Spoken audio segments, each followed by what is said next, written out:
A paz do Senhor, meus irmãos, meu muito obrigado a você que se inscreveu no nosso canal. Meu muito obrigado de coração e Deus continue abençoando a sua vida. Você que está pela primeira vez aqui, seja muito bem-vindo e bem-vinda ao nosso canal. Também eu peço a você que se inscreveu no nosso canal, que você venha deixar o seu like e ativar as notificações, que no caso é o sininho, porque isso o robô do YouTube entende que o conteúdo é de relevância e passa o vídeo para outras pessoas. Também fale onde esse vídeo está chegando, certo? Qual o estado, a cidade que você está, para a gente poder interagir mais com você.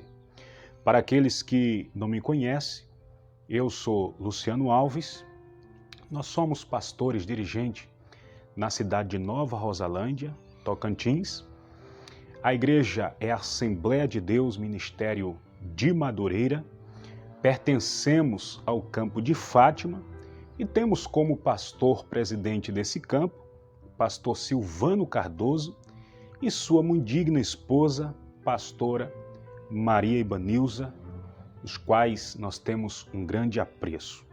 Bom, a nossa lição de hoje, nós vamos estar comentando a lição de número 7, que será ministrada no dia 14 de fevereiro, cujo tema é Deus intervém através de suas ações. Uma lição excelente, como todas as lições desse trimestre, e hoje nós vamos estar comentando esta lição. O texto áureo está em Salmo 50, versículo 15, que nos diz: invoca-me no dia da angústia, eu te livrarei e tu me glorificarás. A verdade aplicada, Esté não se corrompeu com o sistema e, apesar de estar intimamente inserida nele, continuou fiel a Deus e ao seu povo. Essa é a verdade aplicada, o destaque que o comentarista nos traz. Os objetivos da nossa lição, como nós bem sabemos que são 3, o primeiro é entender que a única alegria está no Senhor. O segundo objetivo é destacar que o verdadeiro refúgio está em Deus. E o terceiro objetivo é ressaltar a importância do jejum. É bom que nós alcancemos esses 3 objetivos, né? Quero aqui deixar o meu ponto introdutório, porque nesta lição nós vamos aprender que o sistema, certo? O sistema não pode nos influenciar, mas nós temos que influenciar o mundo, certo? Também nós aprenderemos que uma vida disciplinada, ou seja, uma vida voltada à devoção pessoal, a devoção pessoal diária, né, que está relacionado ao estudo da palavra, oração, jejum, esses elementos movem a mão de Deus ao nosso favor. O primeiro tópico aqui é o ladrão da alegria. Bom, a figura desse ladrão é o próprio Satanás usando pessoas para tirar alguém do foco do reino de Deus. E esse maligno, ele influenciou a mente de Amã, ou Ramã, assim como queira chamar, para matar o povo judeu, para roubar a sua alegria, para tirar a sua alegria. Esses judeus foram os que ficaram no grande império persa, certo? Porque ficaram uma boa parte lá. Se a gente for entrar um pouco da história, nós vamos observar que a partir do ano 605 a.C., Nabucodonosor, rei da Babilônia, ele em decisão mundial, em 3 deportações, ele leva muitos judeus de classe alta para ficarem cativos na Babilônia, num período aí que durou 70 anos. E no ano 538 a.C., agora Ciro, rei do Império Persa, ele devastou, ele derrubou o Império Babilônico e ficou como principal político do mundo conhecido. Então, em 536 a.C., 2 anos após sua ascensão ao poder mundial, Ciro, ele deu permissão para todos os povos em cativeiro na Babilônia para retornar à sua terra natal. Nós vemos em Esdra, no capítulo 2 e o versículo 64, ele vai nos dizer que os verdadeiros remanescentes dos judeus na Babilônia era 42.360. Eles aproveitaram esta grande oportunidade dada por Ciro para deixar a Babilônia no verão de 536 a.C., e eles estavam sob a liderança de Zorobabel e Josué. Então eles voltaram para a sua pátria judaica. Estava desolada, a Palestina. Então eles foram com o intuito de reconstruir o templo, renovar os seus sacrifícios ao Senhor. Eles deixaram, e foram a Jerusalém. Também no ano 557 a.C., aproximadamente 1.800 homens, além das mulheres, filhas e servos, sobre a liderança de Esdra, voltaram também para Jerusalém, que no caso aí nós temos 3 levas voltando para Jerusalém, certo? Também no ano 444 a.C., agora sobre a liderança de Neemias para reconstruir os muros. Então, segundo o profeta Jeremias, no capítulo 29, você vai começar ali do versículo 4 ao 10, nós vamos entender que grande parte, grande maioria de judeus não quiseram voltar para a Palestina, como eu acabara de falar. Agora, por que esses judeus, eles não quiseram retornar à sua pátria? Eles preferiram ficar no Império Persa, Por que será que eles não quiseram voltar? Eles quiseram continuar no Império Persa? Bom, existem vários motivos, porém, eu quero estar destacando, eu quero estar citando dois motivos pelos quais eles não voltaram para Jerusalém. O primeiro, por causa da sua prosperidade financeira em Babilônia que eles adquiriram. O segundo, porque eles perderam a visão, certo? A visão a respeito do propósito de Deus para com Israel, eles perderam essa visão. Então agora, após a morte de Ciro, em 530 a.C., Cambises subiu ao trono do Império Medo-Persa e ele governou até 522 a.C. Em seguida, nós vamos observar que Emerdes, um usurpador, tomou as rédeas do império e o governou por 7 meses até que ele foi morto, até que descobriram que ele era uma fraude. Depois nós vamos ter aí o Dario e vamos chegar agora aí ao rei Xerxes, que é o Assuero, subindo ao trono, indo ao trono. Então Assuero foi o 4º rei do Império Persa. Ele governou esse vasto Império Persa a partir de 4 capitais. Ele gostava de ficar nessas capitais. E nós temos aí a primeira capital, Babilônia, nós temos a segunda, que é Susa, nós temos a terceira, que é Ecbatana, e nós temos a 4ª, que é Persépolis. Então, o rei Assuero governava a partir dessas 4 capitais. Então, os judeus que ficaram no vasto Império Persa, mesmo alguns na rebeldia, mas Deus fez com que eles prosperassem financeiramente. Também nós temos aqueles que era íntegro e temente a Deus. E podemos destacar dois personagens aqui, que é o Mardoqueu e a Esté.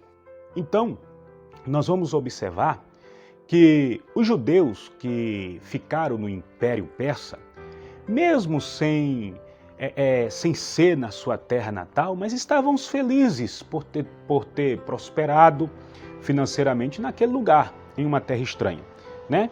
E nós vamos observar que a Esté, ela tornou-se rainha do império, e Mardoqueu, segundo Esté, no capítulo 2, versículo 19, nós vamos entender que ele tinha um posto inferior, né? Porque nós vemos ali ele ficando sentado no portão real, ele fica sempre ali no portão real, né? Esté, capítulo 4, versículo 1 ao 3, nós vemos Mardoqueu e todo o povo judeu agora no grande império persa em uma grande tristeza e um lamento.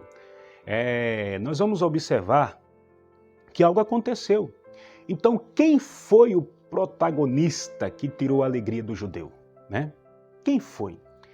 Qual foi o motivo dessa tristeza vir sobre o povo judeu, se eles estavam tão bem lá no vasto Império Persa? Bom, nós bem sabemos que o protagonista perverso foi o governante Amã, ou Amã, assim como queira chamar, inimigo dos judeus, certo? E o motivo foi justamente, que a gente já estudou essa lição, foi justamente porque Mardoqueu não se encurvou diante dele, certo? E em Esté, capítulo 3, a partir do versículo 8 e 9, Amã, em sua raiva orgulhosa agora, ele resolve inventar alguma coisa contra Mardoqueu e todo o povo judeu, para o rei Xerxes, certo? Para que eles fossem exterminados do grande império persa. Daí, por isso, esse grande lamento do povo judeu.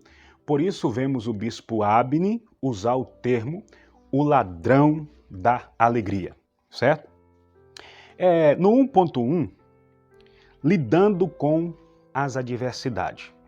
É muito importante o cristão ele saber lidar com as adversidades, né? Porque agora os judeus eles tinham que ter um equilíbrio para saber lidar com aquela grande adversidade, com aquele grande problema que eles estavam enfrentando agora, relacionado àquele decreto sobre o extermínio. Então, o que fazer para vencer as adversidades? O que nós devemos fazer? Primeiro, confiar em Deus, né? Se nós formos observar, Israel passou por uma situação muito difícil. Quando chegaram ali próximo ao Mar Vermelho, né? E nós observamos que na frente estava o mar e atrás carros e cavalos de Faraó. Então, era uma situação difícil, uma situação de grande desespero. Mas nós vamos notar, né, uma confiança grande do líder Moisés na pessoa de Deus. Lá em Êxodo 14:14, ele fala ao povo que o Senhor vai pelejar por eles e vai dar o livramento. Então, a confiança dele em Deus, né? Então, se você enfrentar adversidade, né? Se você enfrenta adversidade no trabalho, no meio da família, entenda que isso é necessário que venha acontecer. Porém, as adversidades não podem apagar a promessa de Deus na sua vida, certo? O Senhor, Deus, quer que você confie nele de uma forma tremenda. Foi exatamente isso que Mardoqueu e Esté fizeram. No meio da adversidade, eles confiaram em Deus, eles acreditaram no mover de Deus. Mardoqueu e Esté foram o canal de Deus para a salvação do povo judeu. Por quê? Porque eles acreditaram, eles confiaram em Deus. Então, Esté agora convocou todo mundo para um grande jejum, certo? E orar para que Deus viesse trazer o livramento num período de 3 dias. Então, mais uma vez eu pergunto, o que fazer para vencer as adversidades, para vencer os problemas. Nós já citamos um, que foi, primeiro, confiar em Deus. E o segundo é que nós temos que buscar Deus com oração e com jejum, certo? Esté e Mardoqueu fizeram isso e Deus trouxe o livramento, ok?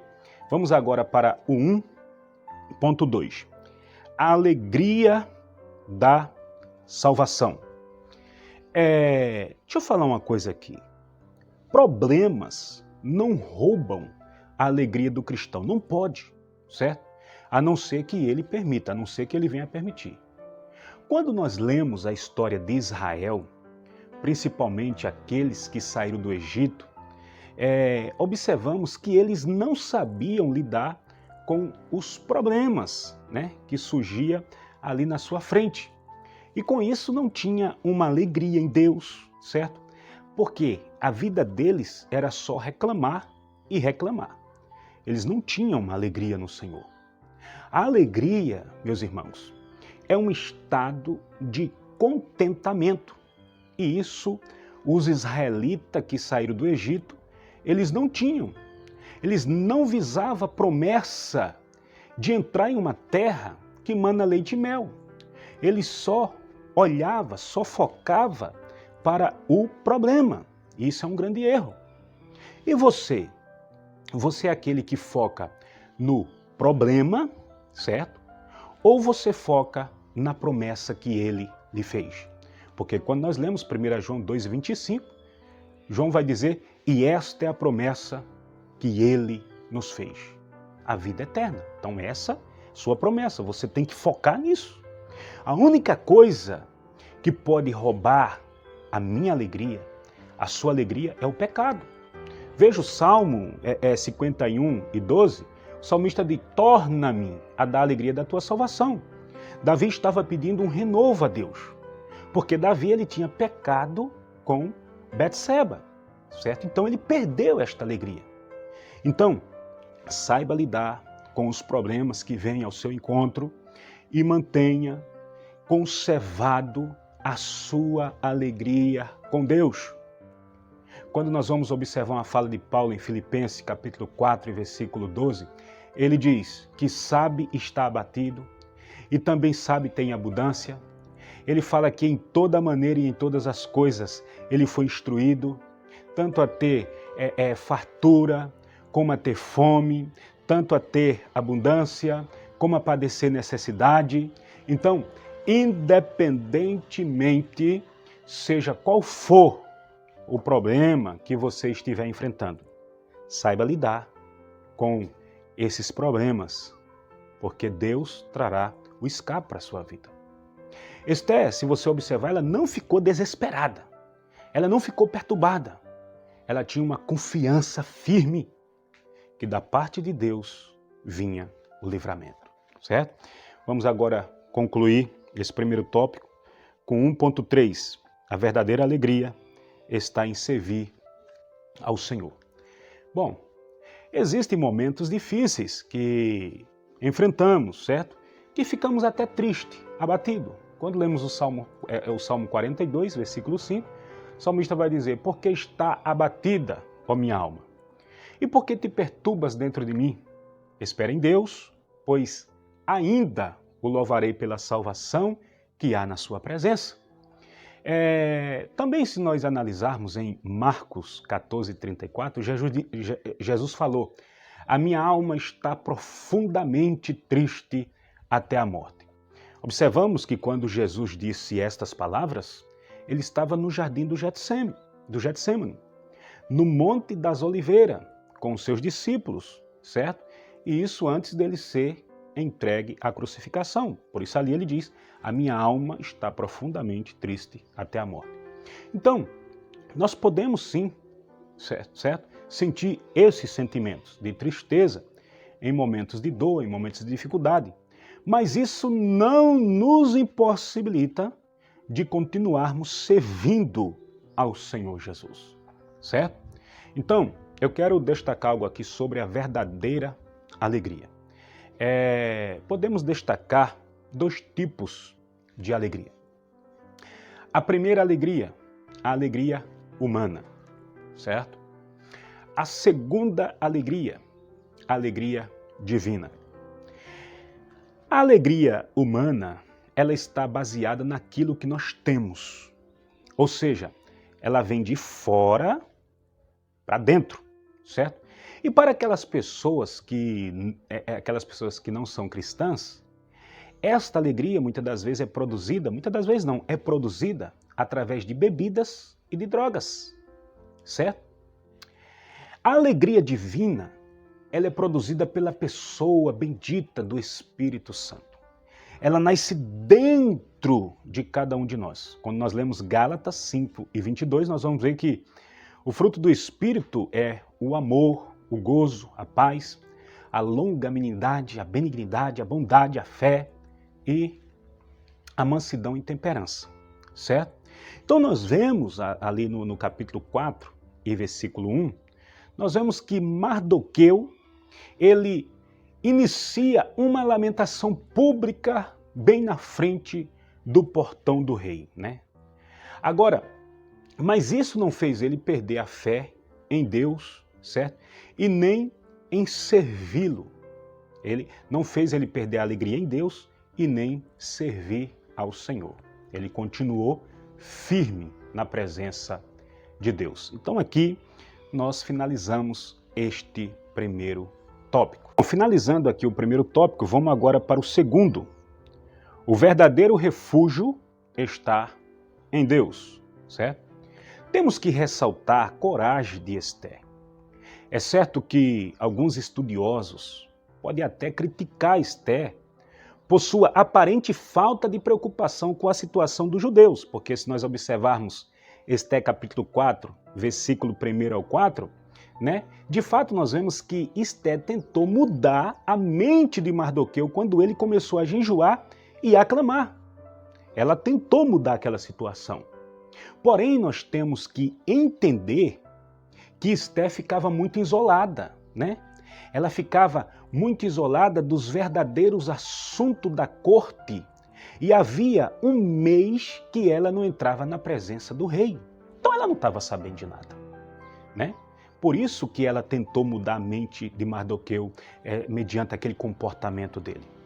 Porém, a partir do momento que ela soube do perigo que os judeus passavam, ela se dispõe a cooperar com Mardoqueu.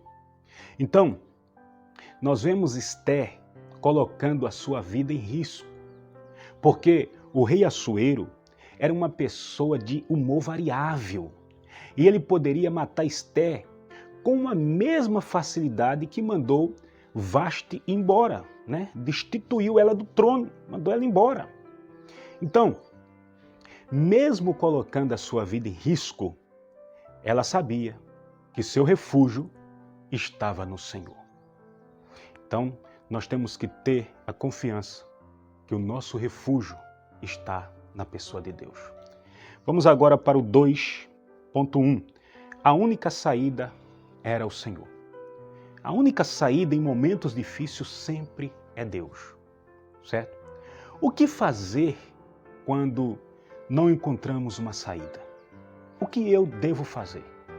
O que você deve fazer? Bom, nós temos que orar, confiar em Deus, pedir oração aos irmãos, certo?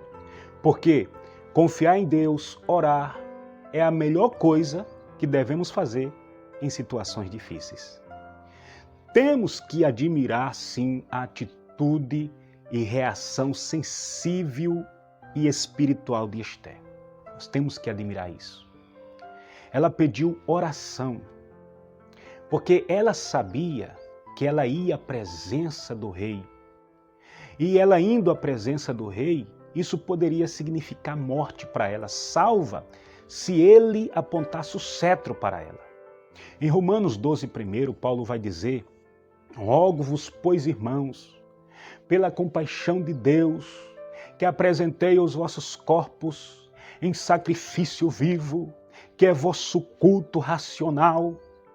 E nós vamos observar que quando Esther faz um jejum de 3 dias e oferece o seu corpo em sacrifício, ela oferece seu corpo em sacrifício vivo, agora ela decide em ir à presença do rei Assuero. O rei Assuero aqui é tipificando a pessoa de Deus. E quando ela entra na presença dele, ele estende seu cetro para ela. Então é um sinal que Deus recebeu seu sacrifício, certo? Vamos agora para o 2.2. O altruísmo de Esther. O altruísmo de Esther. Bom, altruísmo é uma pessoa que não é egoísta, certo? Que busca ajudar o próximo, certo? E também não coloca seus interesses em primeiro lugar. É uma dedicação desinteressada.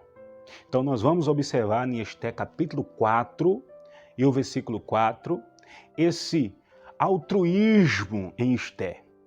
Quando ela se compadece do seu primo Mardoqueu.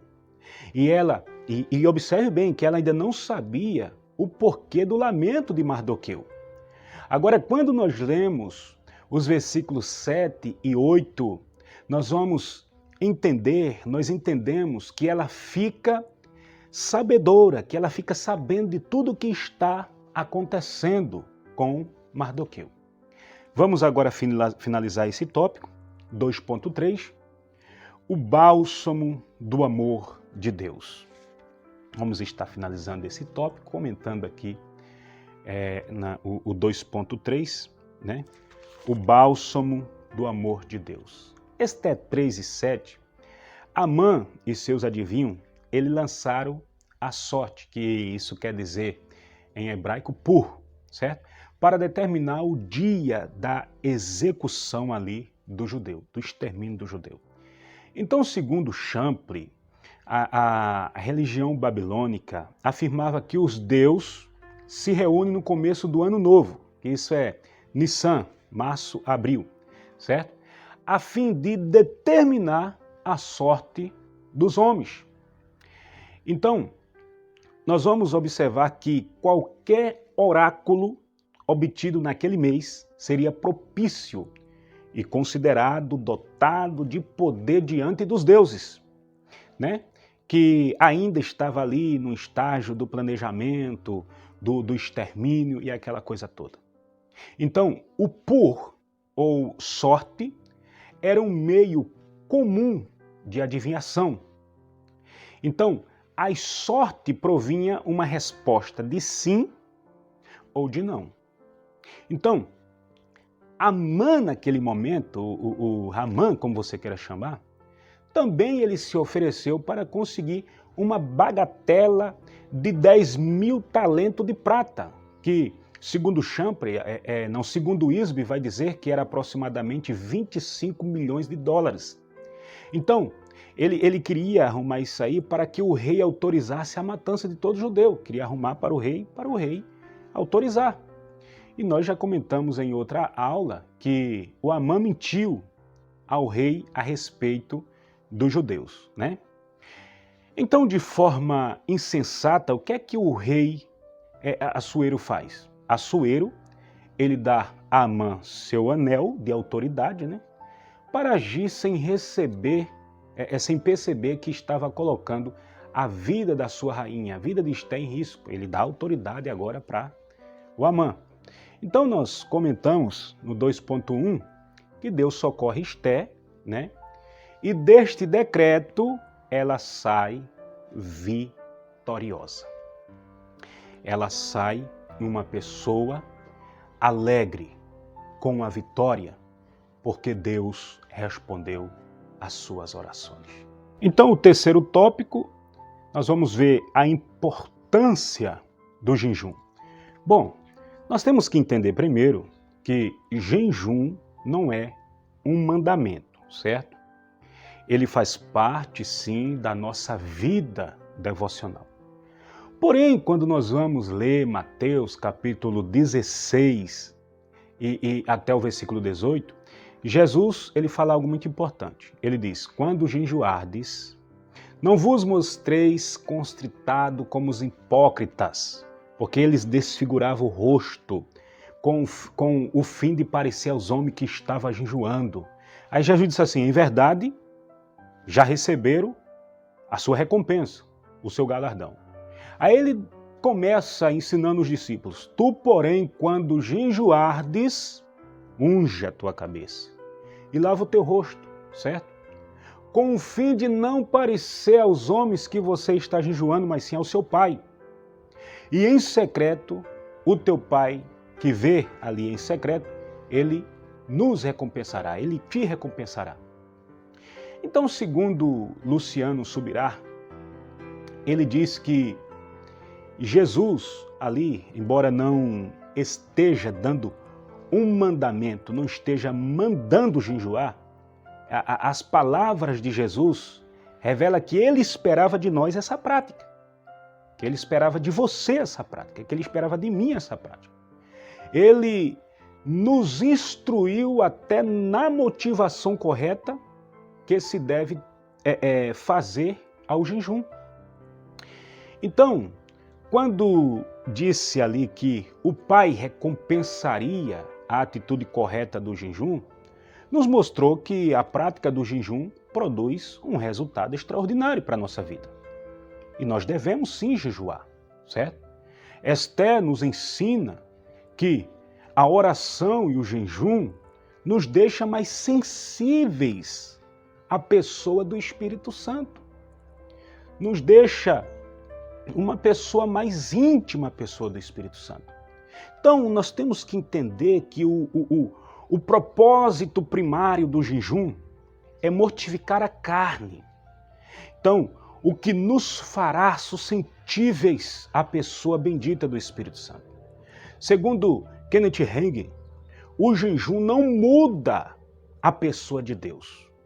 Ele é o mesmo antes, durante e depois do seu jejum. Ele é o mesmo. Mas jejuar mudará você, mudará eu. Vai lhe ajudar a manter-se mais sensível à voz do Espírito Santo. Dentro de você, dentro do seu espírito. Então o jejum não tornará Deus mais bondoso ou mais misericordioso para conosco. Por quê? Porque ele está ligado diretamente a nós. Certo? Nós somos templos e morada do Espírito Santo. A nossa necessidade de romper com as barreiras de limitação da nossa carne é por intermédio do jejum, que massacra, que aflige a alma, que nos deixa humilhado. Entendeu? Então, o jejum deixará nosso espírito atento, pois mortifica a carne e aflige a nossa alma e nos aproxima de Deus. Vamos agora para o 3.1, o jejum no Antigo Testamento, né? Vamos comentar essa parte. Então, o dia mais importante do ano para os israelitas do Antigo Testamento era o dia da expiação, né? O Yom Kippur. Expiação quer dizer cobrir, expiar e reconciliar. Então, o dia da expiação era o dia do perdão. Quando Deus ali perdoa todo o Israel, certo? E durante esse dia, a pessoa tinha que passar todinho, sem comer nada, sem beber nada, tinha que ficar em jejum. Então Deus, na sua graça, na sua misericórdia, expiava todos os pecados de todas as pessoas e dava à nação de Israel um recomeço. Nós temos também outros exemplos de jejum no Antigo Testamento, como o de Moisés, que cita aqui o bispo Abi, que foi de 40 dias com 40 noites. Nós temos o de Daniel, que foi 21 dias em favor de Jerusalém, certo? Porém, nós temos que entender que o jejum de Moisés, ele aqui se destaca como um jejum com uma ajuda divina, porque ele estava sob o sobrenatural de Deus, certo? Nós observamos que ele passa um período de 40 dias ele não bebe água. E isso é impossível, humanamente falando, a pessoa passar 40 dias e não tomar água. Então ele estava sobre uma dimensão espiritual muito grande. 3.2, nós vamos ver aqui o jejum no Novo Testamento. Bom, em Mateus capítulo 17, versículo 21, o Senhor Jesus nos ensina que o jejum e a oração servem para nos preparar para a batalha espiritual, né? Depois você medite direitinho nesse texto e você vai ver. Lucas capítulo 4, versículo 1 e 2, nós vamos ver o Senhor Jesus preparando-se para o seu ministério e fazendo um jejum prolongado de 40 dias, né? Ali, quando ele vai para o deserto, vai impelido pelo Espírito Santo para o deserto. Também, em Atos dos Apóstolos, nós vamos ver a igreja praticando o jejum em diversas situações. Quando nós lemos Atos, capítulo 13, versículo 3, nós vemos ali os líderes da igreja que estavam em Antioquia, jejuando e orando para enviar homens à obra. Não enviava de todo jeito, tinha que orar, jejuar, buscar a Deus. Em Atos capítulo 13, versículo 2, nós vemos também eles orando e jejuando, e o Espírito Santo diz assim, separar-me a Saulo e a Barnabé para a obra que eu os tenho chamado. Também em Atos, no capítulo 14, versículo 23, nós vemos também eles orando e jejuando para estabelecer presbíteros. Observe a importância do jejum, certo? Do jejum junto com a oração. Então, nas epístolas nós só encontramos Paulo fazendo menção ao jejum. E isso está em 2 Coríntios capítulo 5 e 11 e o 27.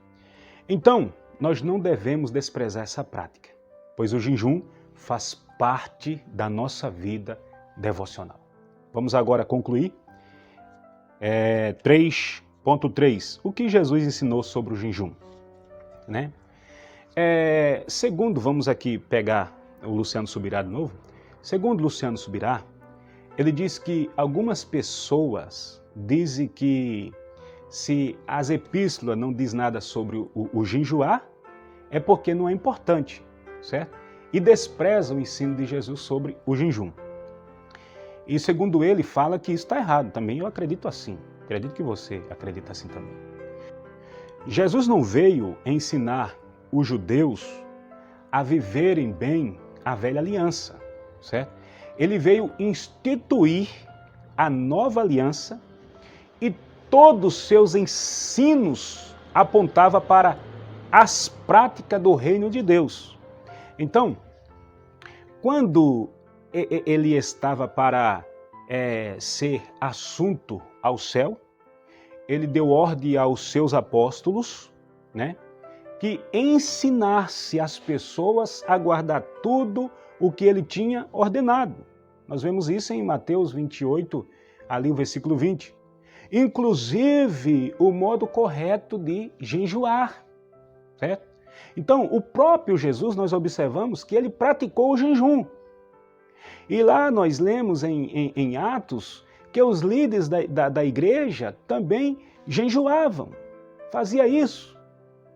E se nós observarmos, registro histórico dos pais da igreja também revelam que o jejum continua sendo observado como prática dos crentes há muito tempo depois dos apóstolos, certo?